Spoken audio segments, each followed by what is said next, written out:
Note कैसे छापे जाते हैं? जब भी आप नोट को हाथ में पकड़ते होंगे तो आपके मन में ये सवाल जरूर आते होंगे कि आखिर नोट कैसे छापे जाते हैं और नोट छापने में इस्तेमाल होने वाला पेपर कौन सा है। क्या भारत सरकार उसी पेपर से नोट छापती है जिससे किताबें और कॉपियां छपती हैं, या फिर नोट छापने के लिए किसी खास तरह के पेपर का इस्तेमाल किया जाता है?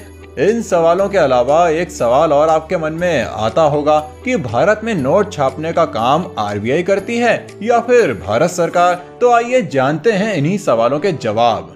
नोट छापने का काम रिजर्व बैंक ऑफ इंडिया करती है, तो वहीं सिक्कों को ढालने का काम भारत सरकार का है। भारत में मुद्रा के लिए उपयोग किए जाने वाला शब्द रुपया सबसे पहले शेर शाह सूरी ने इस्तेमाल किया था। ब्रिटिश शासन काल में 1861 में भारत में सबसे पहला वाटर मार्क वाला नोट छपा था, लेकिन लागत ज्यादा होने के कारण इसे जल्द ही बंद कर दिया गया था। भारत में नोट छापने की 4 प्रेस और 4 सिक्के ढालने वाले टकसाल हैं। नोट छापने का काम मध्य प्रदेश के देवास, कर्नाटक के मैसूर, पश्चिम बंगाल के सलबोनी और महाराष्ट्र के नासिक जैसे शहरों में किया जाता है। भारत में सबसे पहला प्रेस साल 1926 में नासिक शहर में शुरू हुआ था, जहां 1, 2, 5, 10, 50, 100 और 1000 रुपए के नोट छापे जाते हैं, जिसमें से कुछ नोट अब नहीं छापे जाते। इनके अलावा मैसूर की प्रेस साल 1999 और सलबोनी की प्रेस साल 2000 में शुरू की गई थी। केंद्रीय वित्त मंत्रालय के तहत कार्यरत security printing and meeting corporation of India के नेतृत्व में महाराष्ट्र के नासिक और मध्य प्रदेश के देवास की प्रेस काम करती हैं, जबकि मैसूर और सलबोनी की प्रेस भारतीय रिजर्व बैंक की सब्सिडियरी कंपनी भारतीय रिजर्व बैंक नोट मुद्रण प्राइवेट लिमिटेड द्वारा संचालित हैं। सिक्कों को ढालने का काम कोलकाता, नोएडा, हैदराबाद और मुंबई में किया जाता है।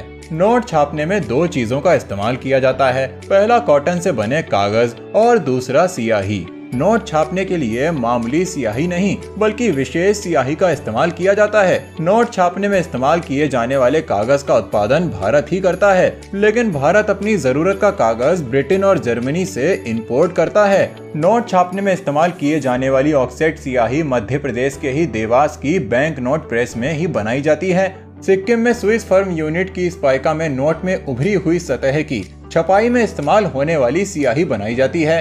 कर्नाटक में भी नोट छापने की स्याही बनाने की एक यूनिट है। भारत में नोट छापने की स्याही का निर्माण किए जाने के पीछे का मकसद भारत को नोट छापने के मामले में आत्मनिर्भर बनाना है। भारत में हर साल करोड़ों असली नोट छापे जाते हैं, लेकिन कुछ लोग असली नोट की नकल भी बनाते हैं। इसे रोकने के लिए भारत फॉरेन कंट्री से जो स्याही मंगवाता है उसके कंपोजिशन में हर साल बदलाव करवाता है। नोट छापने की प्रोसेस स्टेप बाय स्टेप की जाती है। पेपर को सबसे पहले साइमंटन नाम की मशीन में डाला जाता है, जिसके बाद दूसरी मशीन इंटरव्यू से नोट को कलर किया जाता है। इस तरह भारत और विदेश से इंपोर्ट किए गए पेपर पर नोट छापे जाते हैं, जिसके बाद पेपर की छटाई और कटाई का काम किया जाता है और अच्छे और खराब नोटों को अलग कर दिया जाता है। भारतीय करेंसी पर बहुत सारी छोटी छोटी डिटेल्स होती हैं और नोटों पर एक सीरियल नंबर भी होता है, जिसे प्रिंट करने के लिए चमकदार स्याही का इस्तेमाल किया जाता है। नोटों पर कुछ चमकदार रेशे होते हैं जिन्हें अल्ट्रावायलेट लाइट में देखा जा सकता है। नोट लंबे समय तक चले उसके लिए नोट छापने वाले पेपर पर कपास के साथ अधेसिव सॉल्यूशन और गैलेटिन का इस्तेमाल किया जाता है। नोट एक निश्चित अवधि के लिए बनाया जाता है और जब नोट कट या फट जाता है तो आरबीआई इन्हें वापस से लेकर टुकड़े टुकड़े कर देता है। नोट छापने की प्रक्रिया तो आपने जान ली। अब आप सोच रहे होंगे कि एक नोट छापने की लागत कितनी आती है। आरबीआई को 10 रुपए का नोट छापने में सबसे ज्यादा खर्च आता है। आरबीआई 10 रुपए का नोट छापने में 96 पैसे खर्च करती है। 20 रुपए का नोट छापने में 95 पैसे खर्च करती है। 50 रुपए के 1000 नोट छापने में 1130 रुपए, 100 के 1000 नोट छापने में 1770 रुपए, 200 के 1000 नोट छापने में 2370 रुपए और 500 के 1000 नोट छापने में 2290 रुपए खर्च होते हैं। अब तो आप जान ही गए होंगे कि नोट कैसे छपते हैं और लागत कितनी आती है। आज की वीडियो में बस इतना ही। आपको ये जानकारी कैसी लगी वो आप हमें कमेंट बॉक्स में कमेंट करके जरूर बताना, और वीडियो पसंद आई हो तो वीडियो को लाइक करके शेयर भी कर देना। मिलते हैं आप सबसे बहुत ही जल्द अपने एक नए वीडियो में एक नई जानकारी लेकर।